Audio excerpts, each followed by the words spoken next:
Phone നോക്കിയിരിക്കണേ? അത് മോളെ KCB retire ചെയ്തവരുടെ ഒരു ഗ്രൂപ്പ് ഉണ്ടേ. അച്ഛൻ ആ ഗ്രൂപ്പിൽ കയറിയേക്ക. ഈ മാസം 2 പേര് റിട്ടയർ ആവും. അപ്പൊ അവന്മാരെ ഈ ഗ്രൂപ്പിൽ കയറ്റണോ വേണ്ടേ എന്നുള്ളൊരു ചർച്ച നടന്നുകൊണ്ടിരിക്കും ഇവിടെ. മോളറിയും ഒരു ജയകുമാർ കായംകുളത്തുള്ളത്. എന്റെ പൊന്നോ, കായംകുളം ഡിവിഷനിലായിരുന്നപ്പോ പുള്ളി എന്നാ കോമഡി ആയിരുന്നു അറിയാമോ? ഏത് ഡിവിഷനിലെ കോമഡി അല്ലാത്തല്ലേ? ഇതാ പറയുന്നേ, നമ്മുടെ കണ്ണെത്തേണ്ട സ്ഥലത്ത് നമ്മുടെ കണ്ണ് തന്നെ എത്തണം. അപ്പൊ നമ്മുടെ കണ്ണെത്തേണ്ട സ്ഥലത്ത് നമ്മുടെ കണ്ണെത്തില്ലെങ്കിൽ വേറെ ആരെങ്കിലും കണ്ണെത്തൂലല്ലോ. എന്തു പറ്റി? പടലത്ത് ഉമേഷ് ചേട്ടൻ എന്തെങ്കിലും പരിപാടി ഏൽപ്പിച്ചിട്ട് അത് കൊളായി കാണുമല്ലേ? അല്ലമ്മ, ഈ പടവലത്ത് ഇപ്പോഴും അവിടുത്തെ കറണ്ട് ലൈനൊക്കെ പഴയതല്ലേ? ഒരു 19 വർഷം പഴക്കം കാണൂലേ? അതെ, പാഴൂര് പ്രദേശത്ത് ആദ്യം കറണ്ട് വിട്ടുന്നത് ഞങ്ങളുടെ വീട്ടിലാ. ആണല്ലേ? അതുപോലെ തന്നെ ശുദ്ധവായു, ശുദ്ധജലം എല്ലാം ആദ്യമായിട്ട് കിട്ടണത് അവിടെയാ. ഒന്ന് പോവച്ചേ അവിടുന്ന്. അല്ലല്ലേ, ഇതെന്തോന്നായി ഫോണും കുത്തിപ്പിടിച്ചോണ്ടിരിക്കുന്നേ? അല്ല, ഞങ്ങളുടെ KCBയുടെ ഒരു ഗ്രൂപ്പ് ഉണ്ട്, റിട്ടയർമെന്റ് ഗ്രൂപ്പ്. അച്ഛനോടല്ല, ഇവിടെ വേറൊരാള് ഫോൺ നോക്കിയിരിക്കണ്ടായിരുന്നു. സോറി ലച്ചു, നമ്മ സന്തനമാരിക്ക് കല്യാണം ആയിடுச்சு.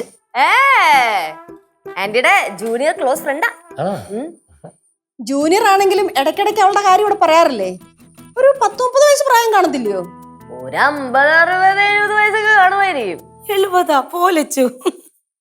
അല്ല, ഈ കനകത്തിന്റെ അച്ഛന് വയ്യാന്ന് പറഞ്ഞു, പുള്ളിക്ക് എത്ര വയസ്സ് പ്രായം ഉണ്ടാവും? ഇപ്പൊ 74 ഇருக்கு. 74 വയസ്സുണ്ടല്ലേ? പുള്ളി ഏത് ഡിപ്പാർട്ട്മെന്റ് ആയിരുന്നു? Tamil Nadu state team making department. അത് ഏത് ഡിപ്പാർട്ട്മെന്റ്? ഞാൻ കേട്ടിട്ടില്ല. ചായ അടിക്കണൊക്കെ ഒരു ഡിപ്പാർട്ട്മെന്റ് ആണോ? ஐயோ இல்லைங்க, என்னோட அப்பா வந்து டீ கடை நடத்திட்டு இருந்தாரு. அம்மன் டீ கடை. ഓ, അമ്മയുടെ പേരാണ് ടീ കട കിട്ടേക്കണതല്ലേ? അമ്മൻ കടവുൾ. മാരിയമ്മൻ. കനകം, ഇതിനകത്ത് എന്താ എടുത്തു വെച്ചേക്കുന്നേ? മണം കേട്ടിട്ട് ഉലുവപ്പൊടിയോ മല്ലിപ്പൊടിയോ അങ്ങനെ എന്തോ ഒരു പൊടിയാണ്. ഇത് ഞാൻ മാറ്റി വെച്ചത്. മണത്ത് വയ്ക്കേ, മുഴുവൻ പൂപ്പലാ. അതിനാൽ തന്നെ ഞാൻ മാറ്റി വെച്ചേ. മാറ്റി വെക്കല്ലോ വേണ്ടേ, പൂപ്പൽ എന്ന സാധനം കളയല്ലേ വേണ്ടേ? അത് തന്നെ. ഏത് തന്നെ അമ്മ, പടവലത്തിൽ നിന്ന് കൊണ്ടുവന്ന സാമ്പാർ പൊടിയും ഞാൻ മാറ്റി വെച്ചിരിക്കேன். അത് വേണ്ടാത്ത എടുത്ത് കളാ.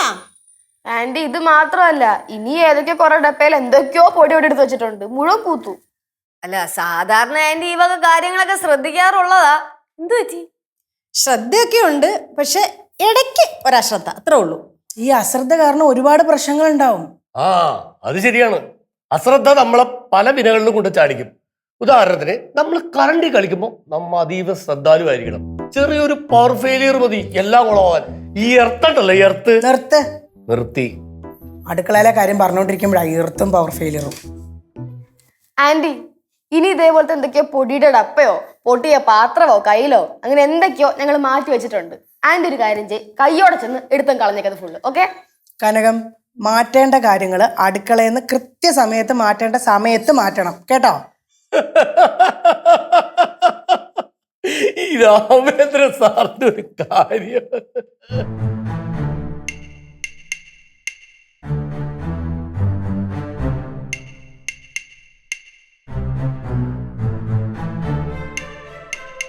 ഗ്രൂപ്പിലൊരു കോമഡി വന്നു മോളെ, പറയട്ടെ?